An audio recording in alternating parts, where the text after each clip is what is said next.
That sounds great.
All right, socialists, time to take your seats. We're getting back to business.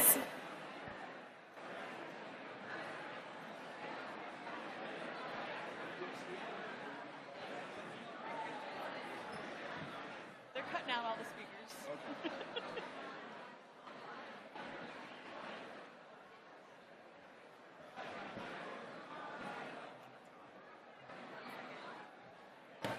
Okay, if you could please take your seats and be quiet. We do have a very important picket announcement.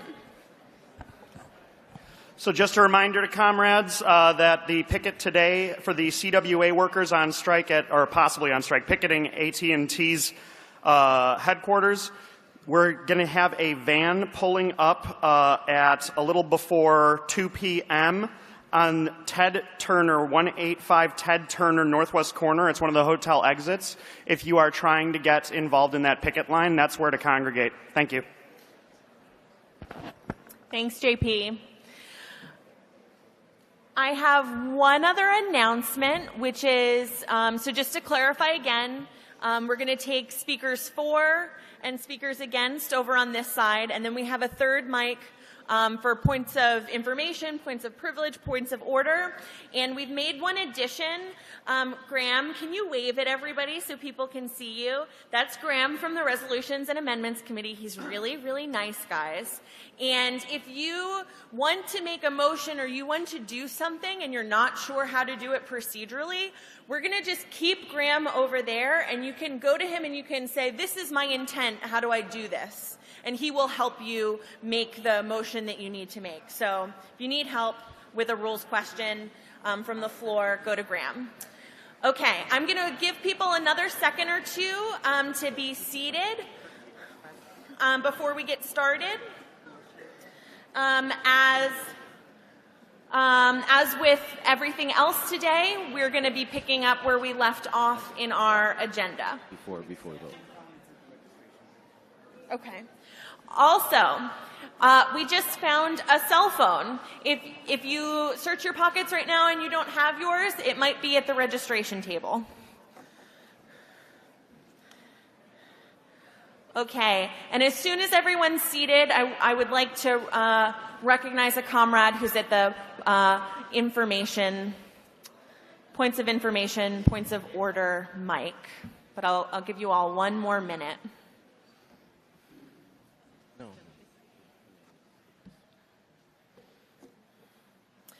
Okay, go ahead, comrade. I'd like to bring forward a motion to reconsider the consent agenda and remove Resolution 53 in order to hear, so we all can hear concerns from a black comrade and a former sex worker about some of the language and make an amendment. We'd like to be able to read a statement before everyone is able to vote. Okay, so there has been a motion to reconsider an item in the consent agenda. I'm just going to pull up the consent agenda to make sure that I have the right number.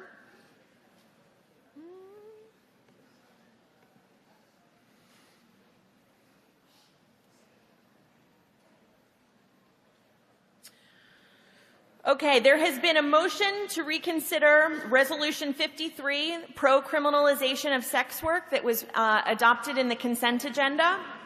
Is there a second for the motion? Please. Again, no hissing. This is comradely debate. Second.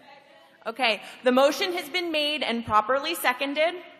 Does the speaker get to motivate? Okay, and so the comrade who has made the motion has the opportunity to give a rationale for why. My name is JJ, pronoun she, her, out of DS Honolulu, and I'm going to share a statement based off of my experience in the sex trade. I remember when I first considered sex work. A lot of the white girls I knew had sugar daddies, and me, not being fully aware to how to navigate this world as a black feminized body, thought that I could be like them. I remember hearing all the dates they went on and the expensive things their daddies bought them.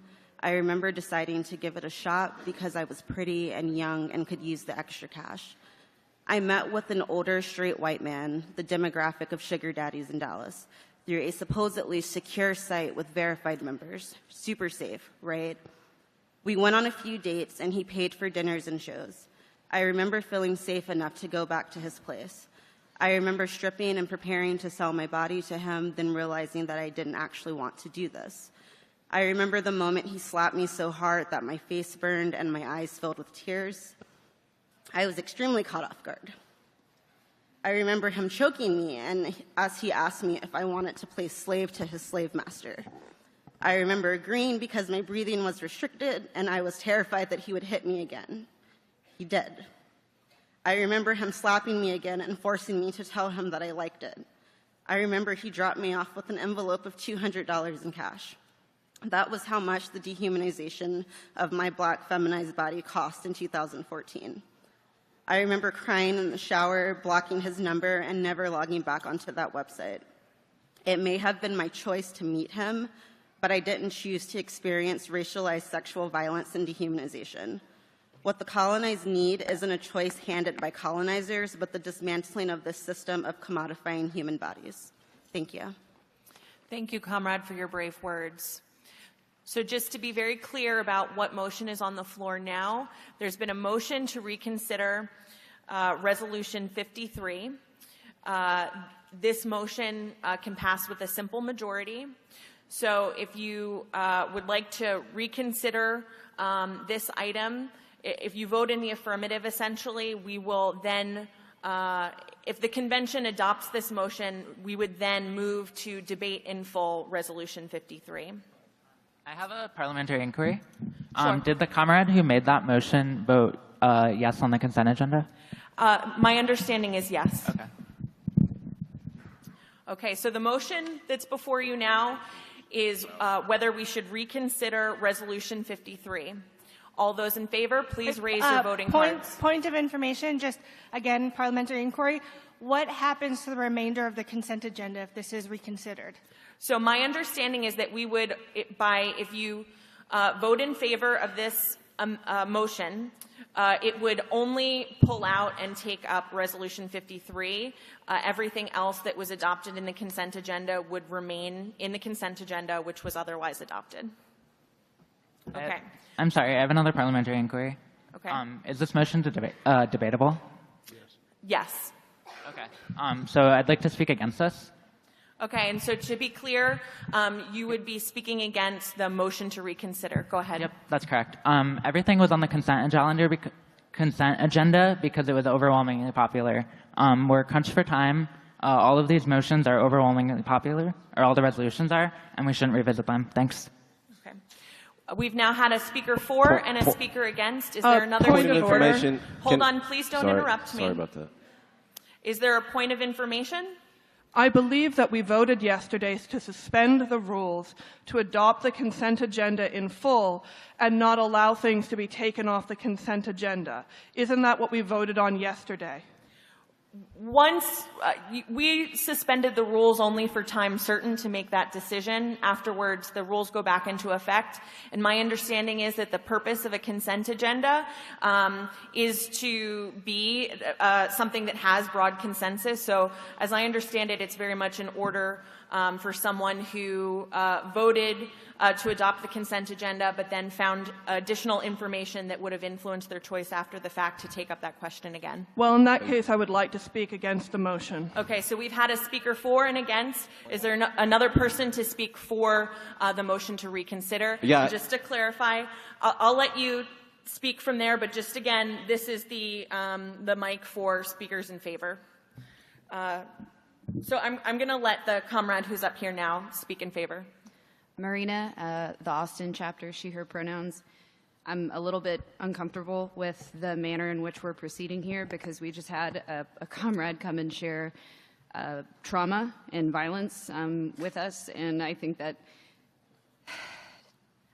that's really triggering for a lot of folks. And talking about procedural shit is kind of fucked up. I feel like we at least owe it to this person and to the complexity of this issue, perhaps to be willing to take a step back and check the privileges that we have had if we haven't had any intimacy with this industry.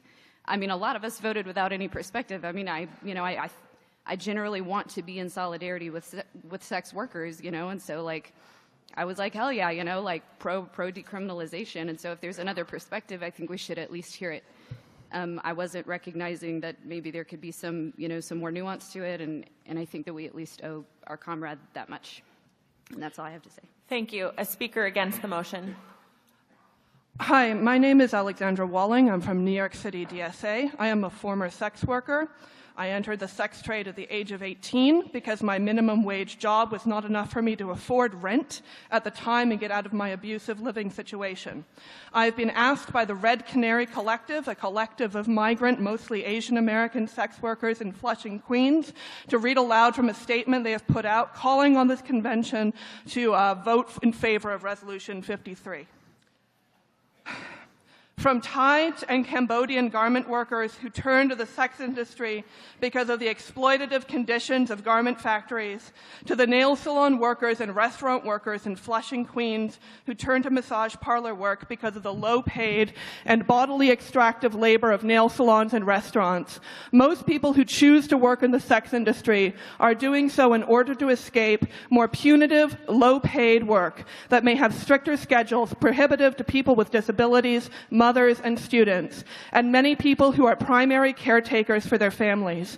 Yet these rescue raids, which target the most vulnerable of sex workers, often force them back into garment factories and other low-paid work as a way to rehabilitate workers into serving global capital.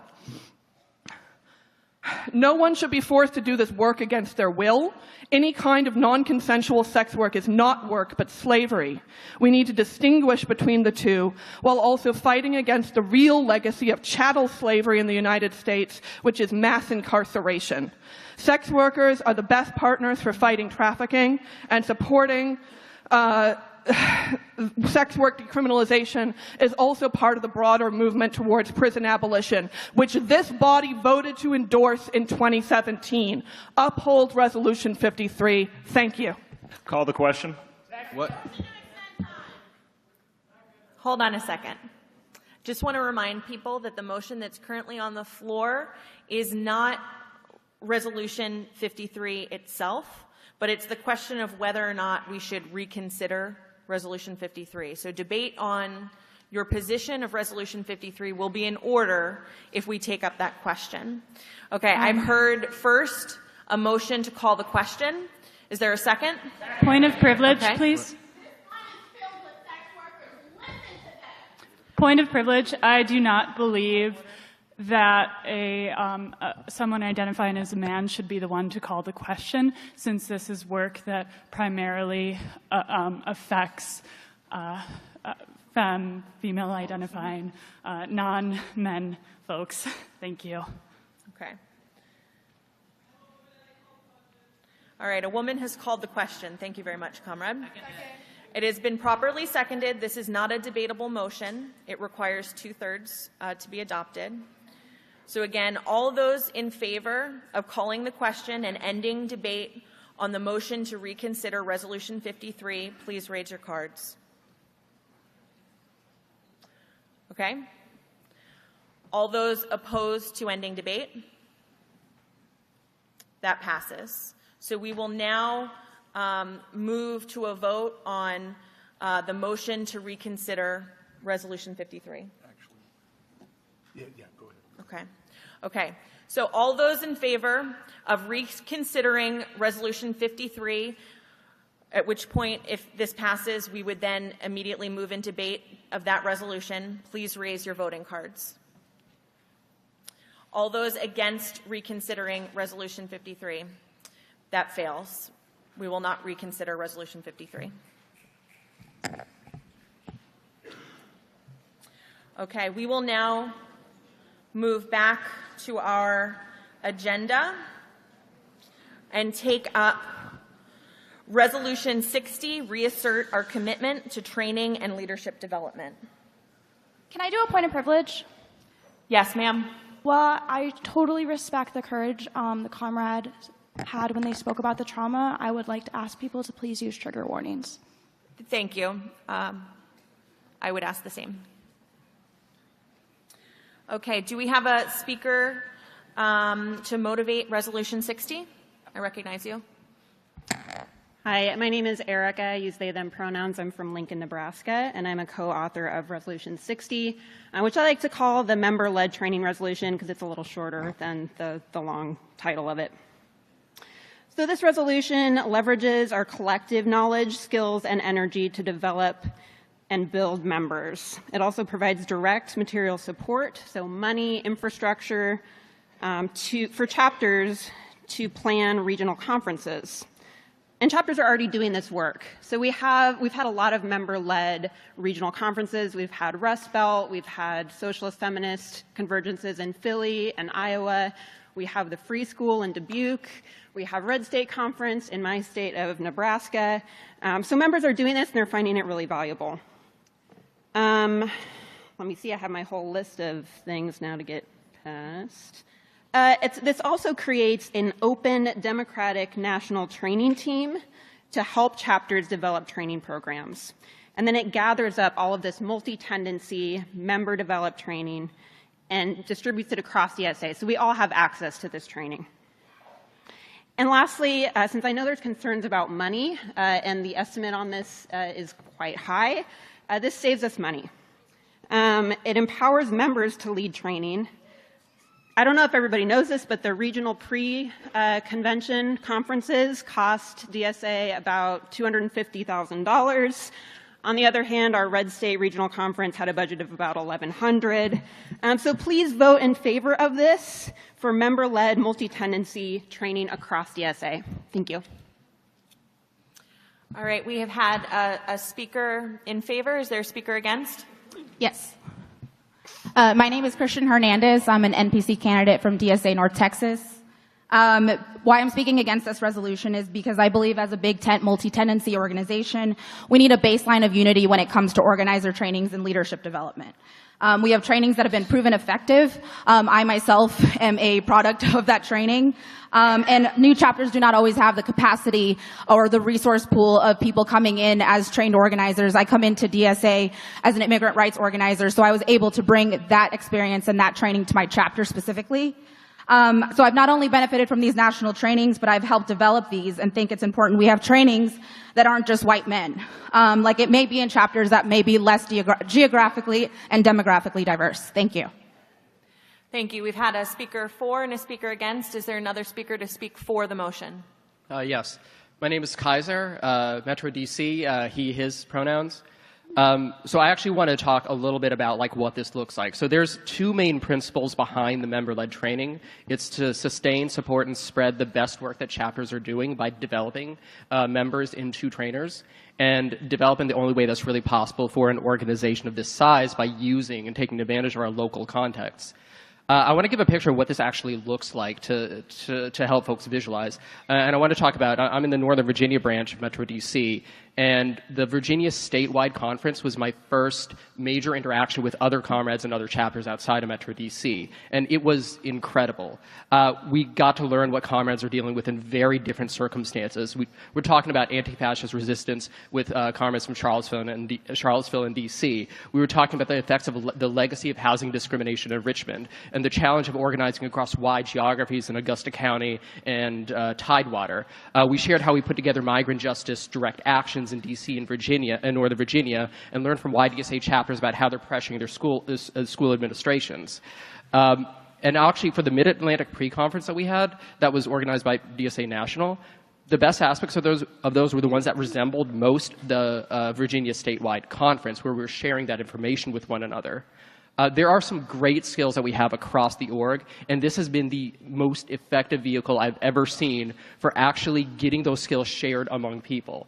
I didn't even consider myself somebody who was knowledgeable on things that I've been working on for 2-3 years until people started pressuring me and saying, no, you can actually do this. You can actually write on this. We've been fighting Amazon in Northern Virginia, and I didn't even think of myself as an expert on it until somebody at these trainings told me about this.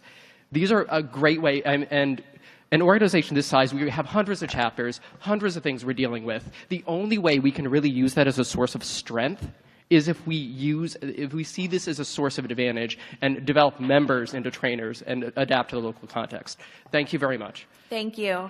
Now, I just want to pause for a moment. We've had a speaker 4, but I see a comrade at our, okay, they're waving no, okay. So I thought something was interruptible. Privilege. Go ahead. Cassandra, she, her from Metro DC. People are really crowding the aisles. Okay. It'd be really nice if we could limit it to like 6 people for and 6 people against, actually standing up so that we can actually see what's going on in the room. Thank you, comrade. So I agree. Also helpful if you kneel. Also helpful if you just really hug one side tightly. I'd say squish into the middle.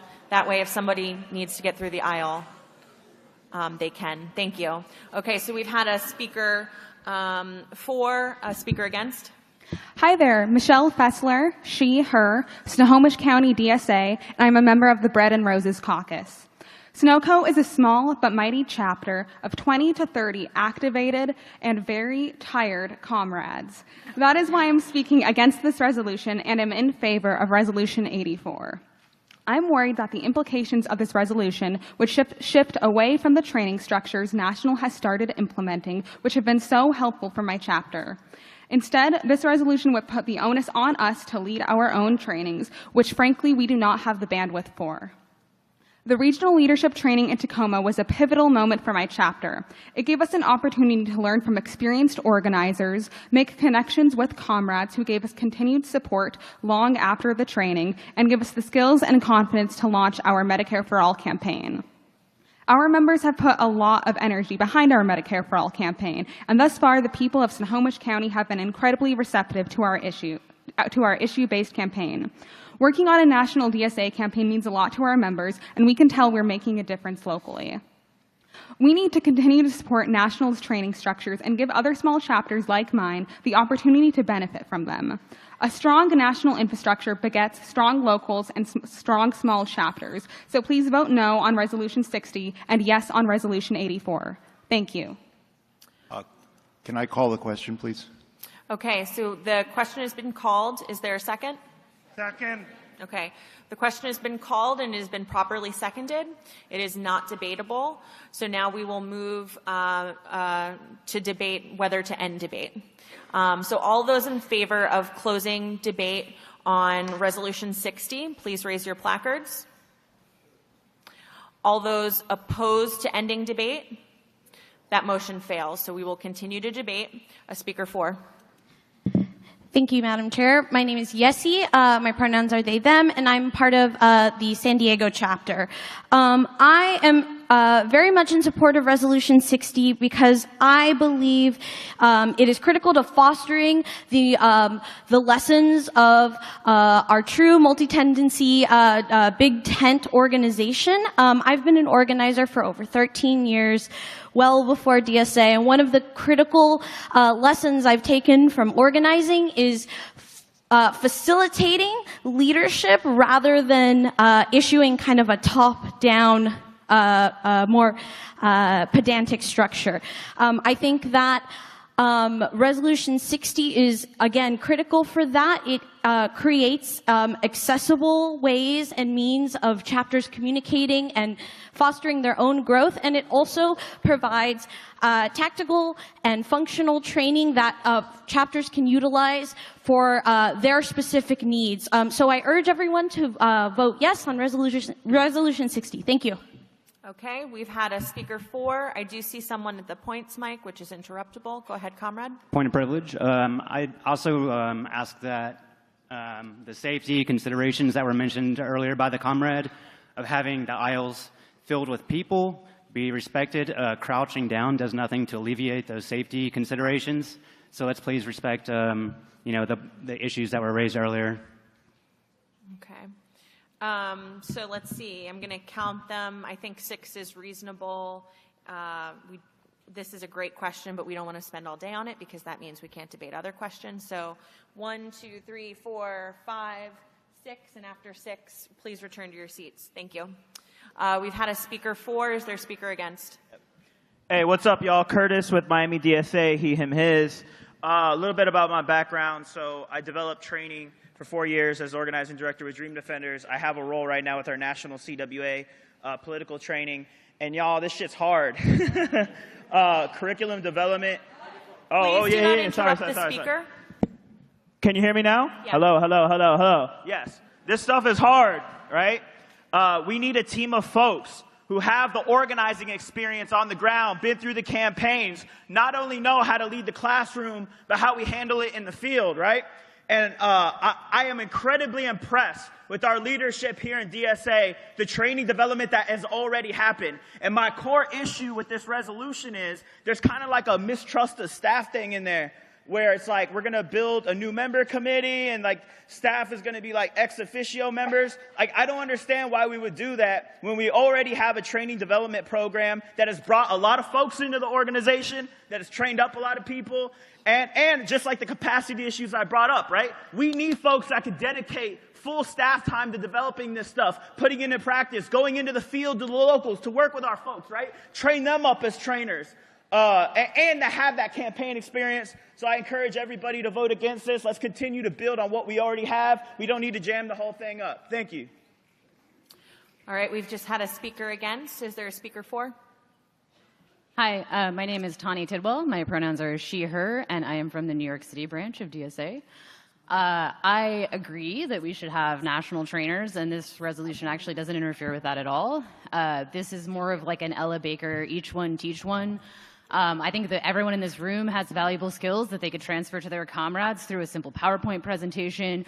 All kinds of things could go on. Like Erica was talking about the Red State Conference. I don't think that everything has to come from staff time. I think that we are all very capable organizers, and I trust everyone in this room to have the skills to teach someone else something. This resolution essentially just provides for that, in addition to the national trainers' time and all of the things that National is doing well right now. Thank you. Call the question. Okay, there's been a motion to call the question. Is it seconded? It has been properly seconded. So the question that's before the convention now is whether to end debate on Resolution 60. All those in favor of closing debate, please raise your placards. Okay. All those opposed to ending debate, the motion passes. So we will now move to a vote on Resolution 60. All those in favor of adopting Resolution 60, reasserting our commitment to training and leadership development, please raise your placards. Okay. Lower them, please. Thank you. All those opposed to adopting Resolution 60, that resolution fails. We will now take up Resolution 84, Socialist Organizers Training, but I do see someone at the point mic. Go ahead, comrade. point of personal privilege, Drew Marie, they, them, theirs, Metro DC. Can we please use comrade as an honorific and not sir or ma'am to some in? Absolutely, I apologize. Thank you. Okay, is there a speaker to motivate Resolution 84, Socialist Organizers Training? Hi, everyone. Mikiko James from Los Angeles, she, her pronouns. I just want to motivate Resolution 84 because now is our time to come together, and we need a baseline of understanding how we organize as an organization. Together, we are a force to be reckoned with, and if we are not speaking the same language and uniting, and at least the language that where we understand why we are all in this room collectively, we will not be able to carry forth all of these amazing things that were making happen this weekend. As a member of the NPC slate with Socialist Majority, I believe in the critical work that centers socialist feminism and Afro-socialism and racial equity, and the training programs thus far have really centered this work in a critical way for me and my personal political development, and so I strongly encourage everyone to help us continue this really important nationally based work that brings us together in unity and helps us understand how we are going to carry DSA forward for the rest of the win. Thank you. Thank you. At this point in time, I see no one to stand and speak against. Is there a speaker opposed to this resolution? Okay, go ahead, comrade. I think I'm not speaking solely against so much as point. Oh, sorry, yeah. Hi, Isaac, he, him, Cleveland, DSA. I think there's a basic problem with this model, and I think it's unfortunate after voting down the previous resolution, because I think a lot of the way this is sort of modeled is off of labor movement experience, but DSA is actually not a union, and the organizational structure is not a union, and it doesn't really tend to work the same way. We've found, in Cleveland at least, and a lot of the Ohio chapters that I know, maybe not all, and I can't speak for everyone, that a lot of the trainings that we've gotten from National have been really unhelpful. They're cookie cutter. They don't speak to our specific circumstances or issues. But everything that we've gotten from, especially the Rust Belt Conference, where we got training from members, experienced organizers from other chapters, jump-started us. Our recent victory in Cleveland on lead poisoning, forcing the city, was built off of the trainings that we got there.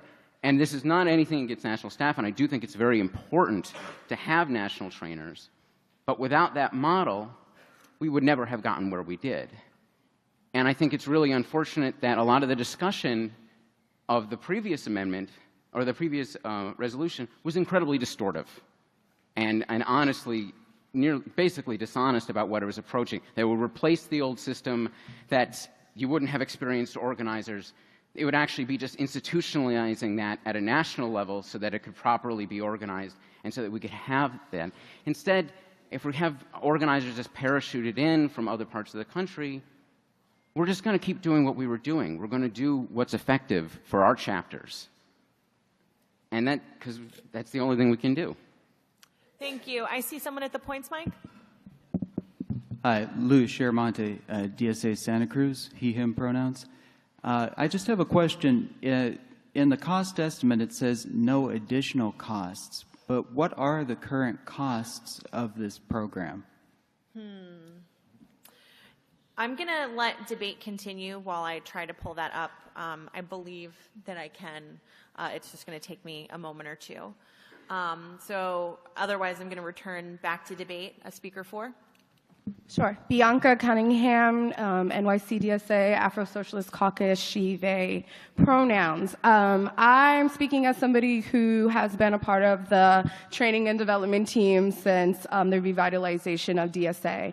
I can say that it's allowed for people to come together and share best practices, for people to really encourage relationships with comrades, and more importantly, in June, 130 socialists of color and black socialists from around the country came together in New Orleans as a result of this training program that we're trying to just keep intact. It was incredibly effective. It was incredibly productive that weekend. And I don't trust that these types of things are a priority when I look at resolutions like what the gentleman was just talking about. I want to make sure that oppressed people are always, their voices are heard in trainings, that we're centering their experiences. And in order to do that, we need to have a line. Part of the problem right now in this organization is that we don't have a line on race. We don't have a line on these things. And so we make ourselves easy targets for our opponents. And I think that keeping trainings like these and continuing to develop them, and adapt them to conditions on the ground and work with more people will ensure that we are able to develop a line on these things and that we do have a consensus around what's being shared. Point of inquiry. Sure, go ahead. I know that Resolution 60 has already been shot down, but while in debate of Resolution 60, Resolution 84 was referenced, and I was wondering if that is something that is allowable. Technically, I would ask that speakers please keep their remarks as much as possible pertinent to the main motion. Thank you. I want to return for a moment to the previous point of information that was asked on the floor about how much we are currently spending on leadership trainings. I have a somewhat imperfect answer. I'm quoting from information about the DSA budget analysis that's actually in your convention program, I believe. In the last 2 years, we have spent $380,875 on conferences, both for DSA and YDSA, including all of our leadership trainings for our regional leadership trainings for chapters. That number is imperfect because, of course, it includes the YDSA conferences, which don't necessarily fall into this same umbrella, but $380,000 for the last 2 years is within the ballpark. I see another comrade at the points mic. Point of personal privilege again. Same one as before. Could we please keep the number of people at the mics to 6 to keep the aisles clear? Thank you. Okay, so we have 1, 2, 3, 4, 5, 6. So after the comrade who is kneeling, I'd ask that you please be seated. Thank you. Okay, we've had, I believe, a speaker for and now a speaker against. Hi, I'm Kobe. I use they, them pronouns, and I'm from Pittsburgh. I think this resolution doesn't take into account local need. I think it's really urban-centric. I think that this is not tailored. I think when you say that you're going to make consistent implementation, that doesn't take into account each chapter's individual need. Like the comrade that was speaking before me, we all have different tactics depending on the city that we're in, the kind of how rural, how urban, and we need that tailored to us. We need to understand what we need to do to gather power, to make an effect. And I just want to push more for less top-down, more bottoms-up. The locals know what they need. We know what we need. And the Rust Belt Convention, which I was a part of, we were able to talk about what was relevant to the Rust Belt, what was relevant to Appalachia, how to deal with lead poisoning, what's working for labor, what's working for housing. And we need to talk about this for us. This is for us at a local level. Thank you. Thank you. I see a comrade. I'm going to refer to you as comrade calls the question. Fantastic. Can I call the question? Yes, you may, sir. Excuse me, comrade. Is the motion to call the question seconded? Okay. The motion to call the question has been moved and properly seconded. This motion would end debate on resolution number 84. All those in favor of closing debate, please raise your placards. Okay. All those opposed to ending debate, the motion passes. So we will now vote on the main motion, which is Resolution 84, Socialist Organizers Training. All those in favor of adopting Resolution 84, please raise your placards. All those opposed, the resolution carries. We will now move on to resolution number 2, creating the DSA National Growth and Development Committee. Is there a speaker to motivate this resolution?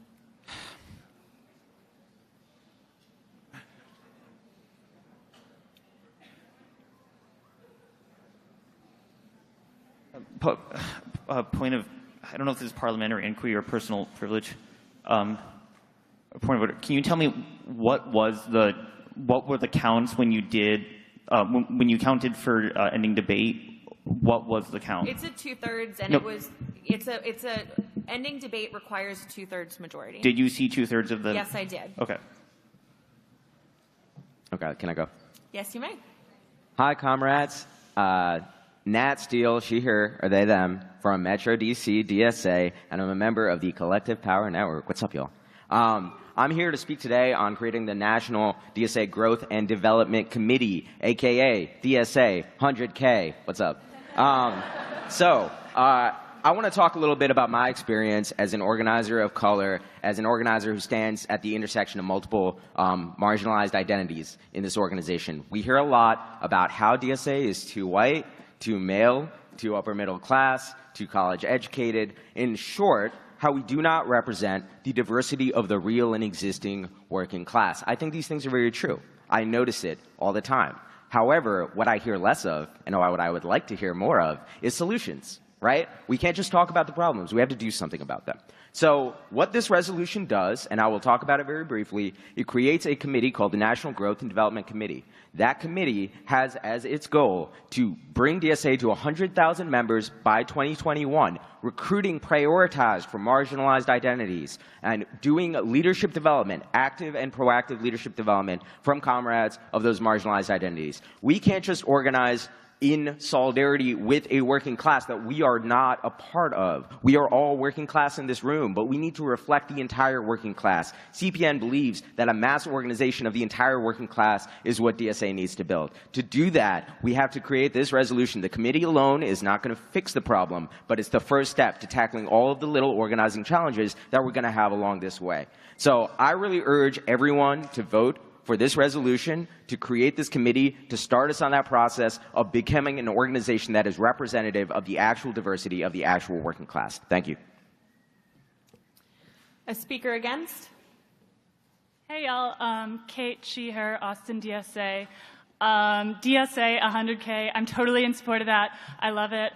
My concern with this resolution is that I feel like it adds process and procedure without like a very laid out like strategy of how to get there. It's adding reports, but it isn't necessarily showing the path. I feel like the path is through building winning campaigns that engage working class folks, that we struggle with those sorts of people, and that's how we get to more members. But I want to also thank the motivator for this resolution, because I do understand the intent.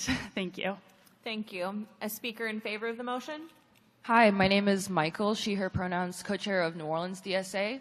And I'll directly address the comment that was just made. I mean, I think, like, first, to motivate what Nat was saying, when we see, as organizers, when we see a problem, we create solutions. We experiment with solutions. We implement strategies. We're trying to grow a mass working class organization. We need every single part of the working class to be part of that. 100K is just the first step. And so as we're developing strategies, like we need groups that can be organized to direct them. But CPN, and I'm a CPN member, we believe strongly in building an organization that's capable of doing locally sensitive work in every part of the country. And so as part of this committee that would be established by this resolution, they would be working alongside chapters to help support them to develop locally sensitive strategies for growth in their areas. In New Orleans DSA, we've made growing and diversifying our chapter our #1 priority by the membership. And we're rolling out a plan that's adapted to our conditions on the grounds. And we can do that across the country. So I urge everybody to support this resolution. Thank you. I'd just like to point out that we have more than 6 people in this aisle. If you would like to hash out with the marshal about progressive stack, that's fine. But I'd like to clear the aisle. Come to the mic, please. Yeah, sorry. I want to make a point of personal privilege when it comes to removing people from the line, because if we're doing progressive stack, that means seeing everybody who wants to speak and making that decision based on who's in line. When I was in line a few minutes ago, the front of the line was very white heavy, and then there was an attempt to make 2 women of color leave the line because they were after number 6, and that's not what we want to see. If you are from a class or an identity that should be prioritized within Progressive Stack, and you are coming up to the aisle and there are more than 6 people, please come directly to the marshal and they will help you hash it out. Thank you. Speaker against. Hi, Cassandra, she, her. So I've got 2 major problems with this resolution as it's currently written. The first is that we're here to build socialism, not build the largest organization or donor base that we possibly can. And if what we do is focus on just recruiting members, we're not going to actually get to building the actual movement. The problem with this resolution is that it focuses the numbers instead of the actual work that draws people to the organization and the work that actually brought us all here to join the org. If all we do is create a committee to figure out how to get to 100 members, we're really just going to rehash all of the challenges we've had over the last couple of years. That's it. Thank you. Is there a speaker at the points mic? There is. Seneca Savoy, Austin, Texas. I know that there were some space constraints here, so in the resolution it mentions basically putting together training materials for recruitment and outreach and these sorts of things. And I know there wasn't enough space to really spell this stuff out, but if somebody could speak to how this would differ from training materials that are already established, or what gaps there might be, so I could better understand what it might establish. Your question is, could someone speak to what training materials would be created if this resolution was passed, and how that is different? Hold on, and how that is different from what currently exists. That's correct. Thank you. If a speaker wants to take up that question who's speaking in favor, they may. I have a point of privilege. Yes. This is Jeff from Grand Rapids DSA, they, them pronouns. My point of privilege is that I do not think that it is right that in the interest of progressive slack, that if you are a minority or any other oppressed population, that you should have to advocate with the marshal, because that puts the weight of self-advocacy on that individual, whereas we should not give them extra work for being an oppressed group, and the marshal should work to identify and Can I ask you a question? Yes. My intent by directing them to the marshal is so that the marshal can rearrange the Yes. line for them, Yes, so I that agree with they that do part. not have to do that themselves and be confrontational in that way, or be disclosing identities to everybody in the line. So the intent is for the marshal to take on that work. Okay. I just ask that the marshal be as proactive about it as possible without needing everyone to approach the marshal. Sure. But not all identities are visible, so that's why. Thanks. Okay, we've had a speaker against, now a speaker for the motion. I wanted to respond directly to that point that was just made. No, I mean, we have a stack, I'm sorry. Hi, everybody. My name is Rachel Zebrat, she, her. I'm a proud member of Chicago DSA, and I am an NPC candidate on the Bread and Roses slate. I'm speaking in favor of this resolution because we've had this immense growth already. We've had such amazing, it's great, Sparkle, let's do it. And I'm really excited about it. I want to continue to be excited about it and continue to grow our organization. And we need to focus our efforts to make sure that happens. We need to make more socialists. And I'm really excited about this because we have a specific approach in here to our growth that will root us in the diverse, multiracial working class. And that's so important. I'm excited to make this a priority if I'm elected, and thank you so much. I see a speaker at the points mic. Hi, this is Katie, she, her, Metro Atlanta. I heard some discussion about what's the concrete kind of strategy? What is this presenting? And I just want to clarify, is this a strategy that is being presented, or is this about a creation of a committee that will create that strategy? So as the chair and as someone who's very familiar with the resolution, I feel comfortable saying that, as far as I understand, this resolution would create the committees and the bodies that would develop strategies. Although if there is an author or someone or a speaker in favor of the motion who disagrees, they can certainly clarify that. Thank you. Okay, we've just had a speaker in favor. Now we'll turn to a speaker against. Hey, Jen James, New York City, she, her again. So, like, I appreciate the spirit of this. I think it's important that we're getting more, continuing to grow, recruiting membership and that sort of thing. I just worry that the structure of this is going to be too focused on, getting the numbers, right? Instead of, retaining people. We like to say all the time that we have 56,000 members, but that number includes people who haven't renewed their dues in the past 2 years. So, what is the actual membership of DSA, right? Or just speaking from experience, I'm from New York City, right? We're the largest chapter. We have over 5,000 members on paper. We have about 5, 6, maybe 700 active members. And I mean, maybe that's debatable. New York comrades come up and fight about it. Comradely, sorry. It was a joke. So I'm more concerned, if we need to be, it's not just about the numbers. It's not just putting out pretty pictures on social media saying we have 100,000 democratic socialists in America. It's how do we have 10,000 socialist organizers, right? And that is important, and I'm not sure that this is going to get us there. Thank you. I see a speaker at the points mic. Hi, Irene Sheeher, Metro DC. Motion to call the question.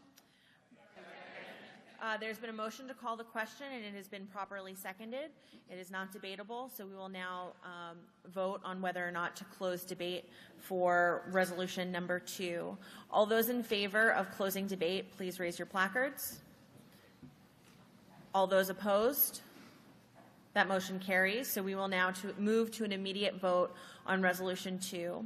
All those in favor of adopting Resolution 2, creating the DSA National Growth and Development Committee, please raise your placards. All those opposed? The motion carries. We will now take up Resolution number 25, Child Care Resolution. Is there a speaker to motivate the resolution?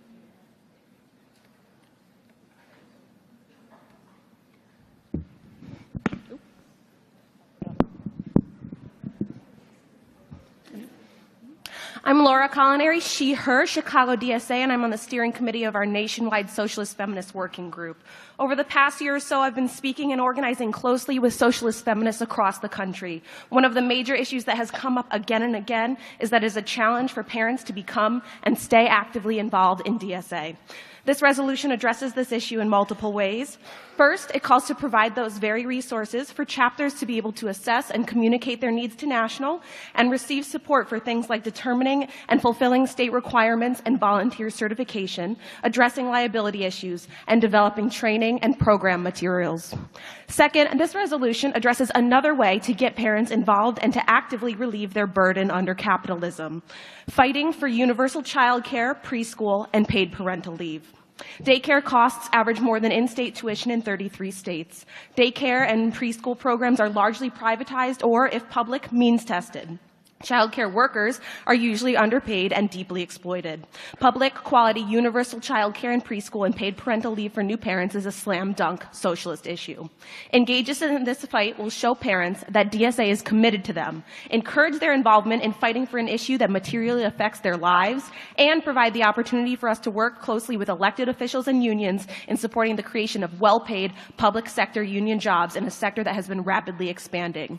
The campaign portion of this resolution is deliberately open-ended and far-reaching to allow for experimentation in locals over the next 2 years to see what works, with the purpose of expanding and developing a more vigorous program when some groundwork has been laid. This is the beginning of a campaign in its exploratory phases that will allow locals to plug in as best suits their needs. Portland DSA, for example, has already begun a campaign to fight for universal public preschool in their county via a tax on the wealthy. That's garnered interest from public sector and teachers unions. This would provide them with national support and allow us to watch their work closely to learn lessons and adapt resources for other locals wishing to tackle this issue. It can also be adapted to support things like our Green New Deal work, since care work will be an essential part of the just transition. Thank you very much. Thank you. So I just want to make a note about the agenda for a moment. So if you've looked in the agenda spreadsheet, it originally stated that there was an amendment number 14 to this resolution. It's been struck through because, as I understand, it was adopted as friendly and is now part of the main resolution. I see a speaker at the points mic. Point of inquiry. Yes. Hi, Mina Shed, she, her from Middle Tennessee DSA. I actually have a friendly question about this because we provide childcare at our meetings. Does this resolution say that we will support chapters developing beyond what the state requirements are, because we find that some state requirements aren't adequate enough? Yes, this does support that. It aims to lower the administrative burden on chapters having to all figure that out for themselves and have some support from national staff administratively in figuring out what those state requirements are, and allows chapters to, of course, expand beyond that for their own comfort and own desires, and to shape the program in the way that they want. Thank you, Comrade. Thank you. So as I see it, there is no one in line to speak against this motion. I see someone at the points mic. Hi, Adam Leeds, New York City DSA. Can you speak a little closer? I couldn't hear you. Adam, New York City DSA, he, him. I'd like to motion to divide the question and take the points 1 through 3 into a single resolution, and then points 4 through 5 into a different resolution or different motion. The first 3 points are a public-facing campaign. The last 2 points are an internal-facing campaign. I think they should be considered separately. Hold on a second. I'd like to consult with the parliamentarian. My understanding is that that would create 2 resolutions, which is essentially an amendment from the floor, and that would require a suspension of rules. Technically, it's not an amendment. Technically, it's an incidental motion. It's an incidental motion? Yeah, and so it's your call.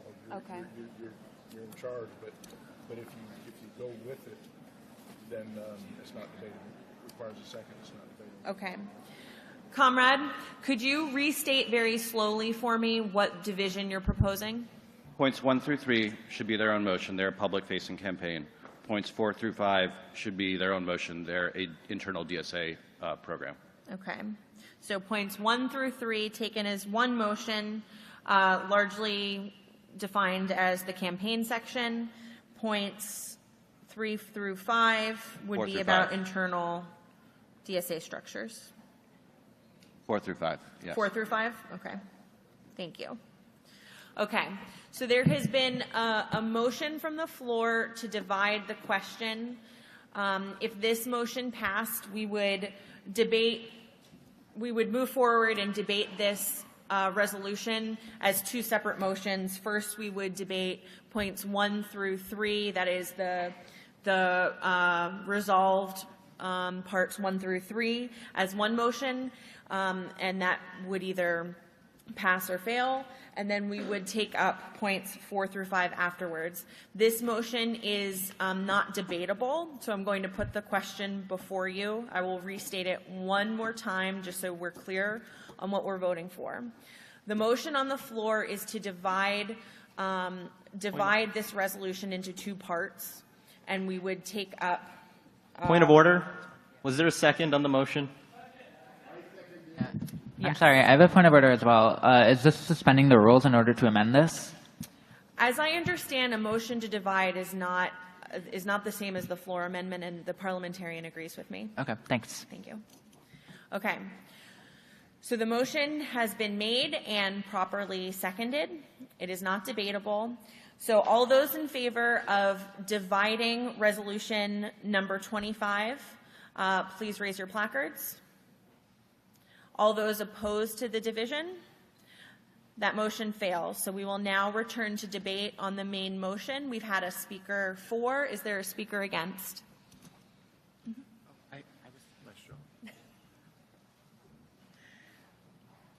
Okay, so this is Robert. Yourself? My name is Robert. I'm from Orlando.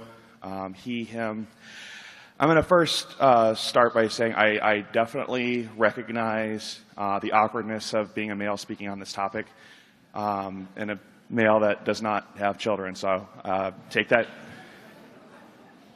into account and do with that what you will. My big concern is more from the perspective of we are not a massive organization. If we had infinite resources and infinite spending abilities as an organization, and on principle, I have no issue with having this be a resolution for us.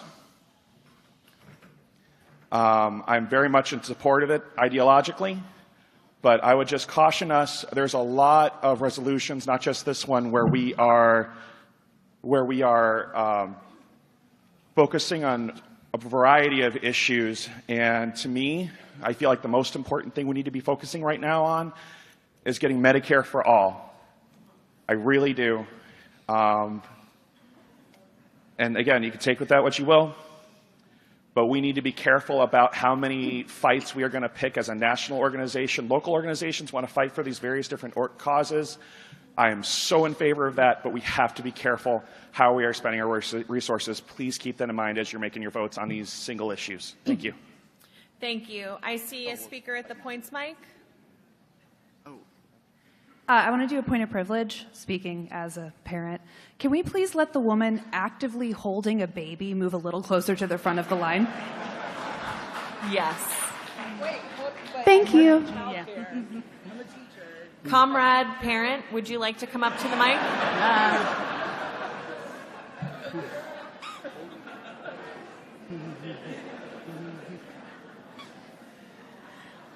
A speaker for the motion? Yes, please.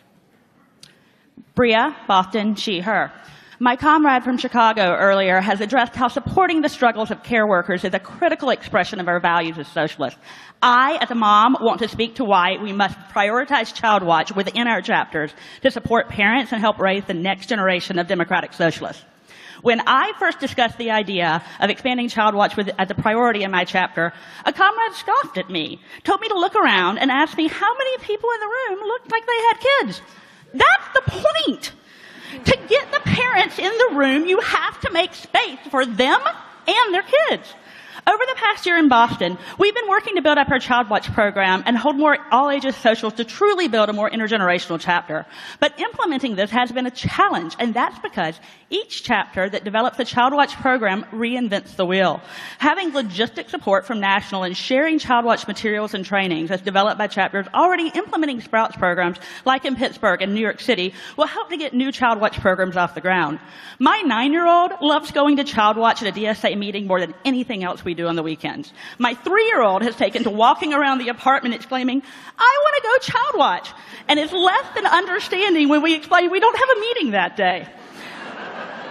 I am raising my kids to value justice and build a better world, and my comrades in Boston DSA have been my co-conspirators in that by drawing Pokemon with my kids so that my partner and I are both able to fully engage in the work of our chapter as active organizers. I want to make that more possible for parents across this organization so that they can pitch in to the work that they're passionate about, from tenant organizing to Break Light Clinic to electoral work and direct action. We need to make sure that our organizing spaces are accessible to everyone, including parents. We also need to ensure that we don't replicate the feminization of care work and that male comrades are part of the fight for childcare both inside and outside of our organization. And we need to ease the administrative burdens to chapters of getting Child Watch programs off the ground. Socialism cannot be won without caregivers in the fight. Vote for this resolution. Thank you. I see a speaker at the points mic. I would like to, Trey Black, they, them, Memphis DSA. I would like to move that we call the question so that we do not have to force these women and, well, people with children to defend their existence within our organization.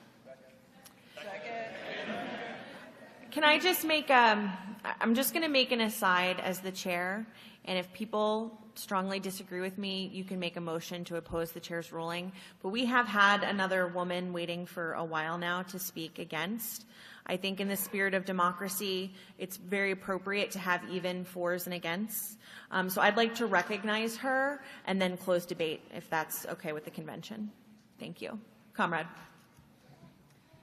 Karen Baker, Pioneer Valley DSA, she, her.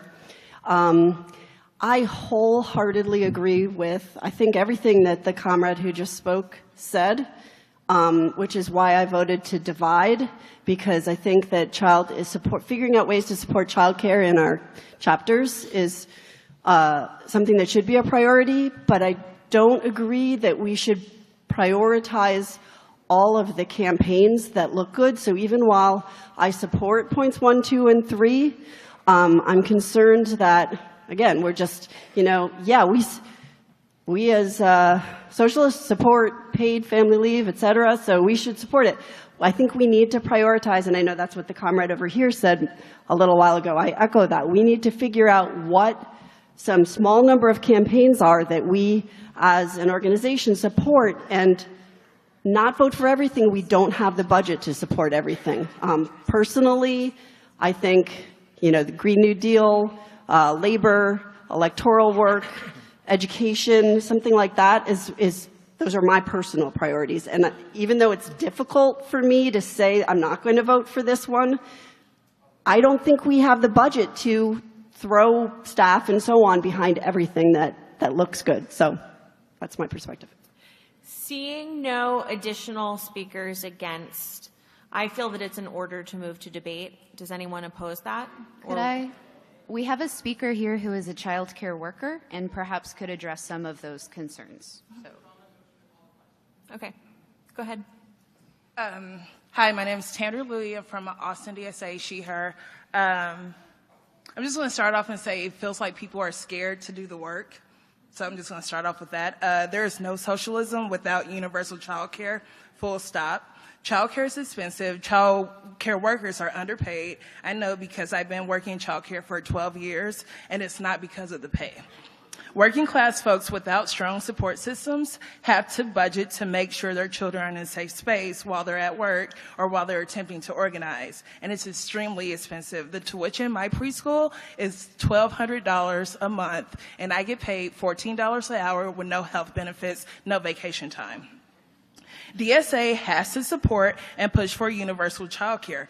Bernie Sanders has universal child care on his platform. So if we're already on the ground knocking on doors for his campaign, we have the opportunity to push the narrative for universal child care and paid parental leave in addition to Medicare for all. These can all happen at the same time. These do not need to be completely separate campaigns. Our local meetings need to be family friendly if we truly want to organize, radicalize, and uplift working class families. Thank you. Thank you. Is there a point of information or a speaker at the points? Okay, I don't believe so. So seeing no additional speakers to speak against, I believe it would be appropriate to move to a vote on this resolution. So just to be clear, the motion on the floor is to adopt resolution number 25, child care resolution. All those in favor of adopting resolution 25? All those opposed? The motion carries. We will now move to resolution number 9, establishing a national anti-fascist and direct action working group. Is there a speaker to introduce the resolution? You have the floor. Howdy, y'all. My name's Ava. I use she, her pronouns. I'm a delegate from Heart of the Valley DSA, and I'm one of the co-authors of this proposal. We live in a really critical point in history, one where the legitimacy of the neoliberal capitalist institutions that we've relied on to this point have been called into question. This has brought a lot of people to the socialist left. However, it has done the exact same thing for the fascist right. This should scare us shitless. The increased presence of these ideologies poses a very real material threat to people of color, immigrants, queer people, and marginalized folks from all different walks of life. As the largest socialist organization in this country, DSA has done a woeful job in fighting against the fascist creep and fighting for these marginalized people.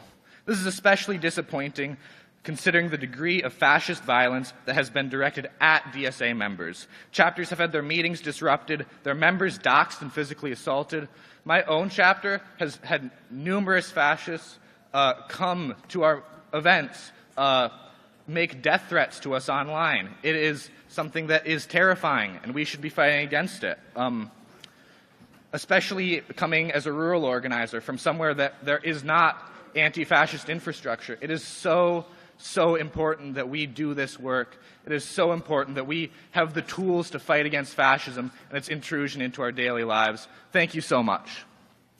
Thank you. And it's just a reminder, we have more people than it seems we maybe should have in line. Point of personal privilege. Yes. I'm noticing and I'm concerned that there are a number of people who are lining up that are wanting to contribute to the liveliness and openness of the debate process.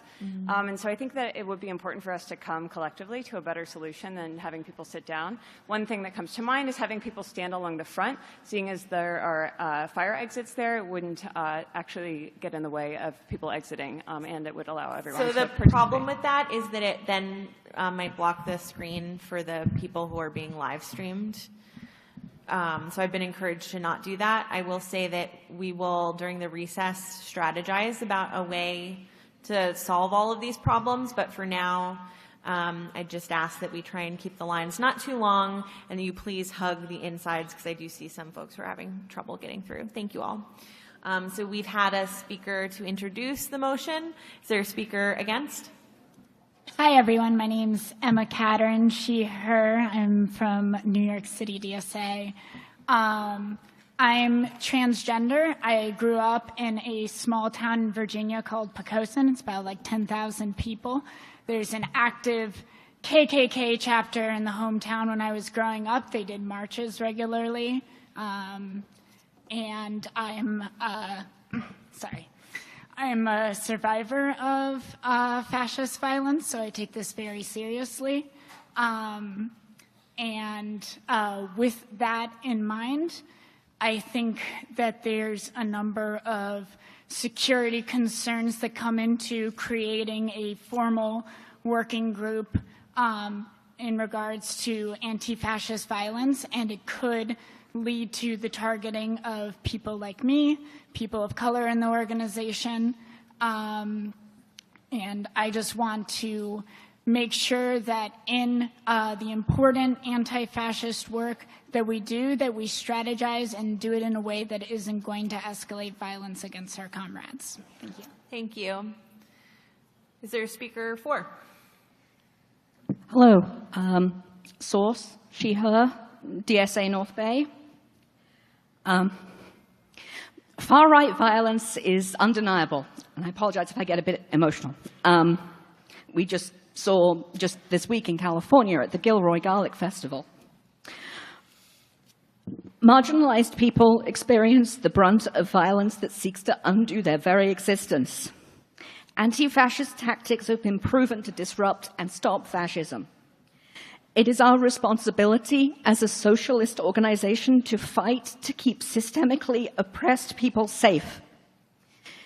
DSA is a majority white organization that historically has not been hugely active in anti-fascist work. That's changing, but our members and our chapters need more help. We've been assaulted, we've been doxxed, we've been threatened because of our work, and marginalized members are especially at risk of that. So we need to be able to coordinate, to share best practices, and develop resources and trainings to empower comrades to put their feet in the streets and share with each other. We cannot stand idly by. We need to be involved in the fight. We need to support each other. It is our duty as socialists. Thank you. Point of inquiry. Sure. Alec Eskelson, he, him, Kansas City DSA. Our delegation has a question for the authors of the resolution. We would like to know, if someone could speak to it, how the resolution could protect the identities of the people who would be on the working group that's proposed to be built.